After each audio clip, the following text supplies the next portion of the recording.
चला मित्रांनो, नवरात्री स्पेशल पंचामृतमध्ये लागणारे साहित्य: डाळिंब, सेब, मोसंबी, केळी, साय, दूध, 2 चम्मच गूळ आणि सेंदे मीठ, बदाम, मनुका कट करून घेऊया.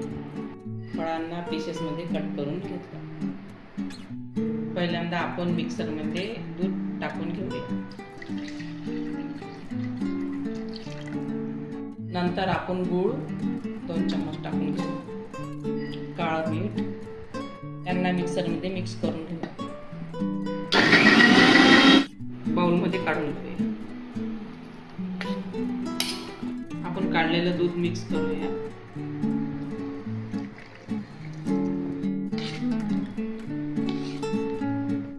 यामध्ये साय.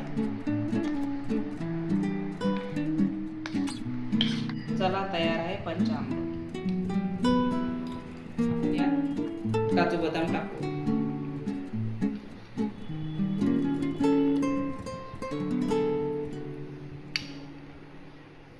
आपण साय टाकू.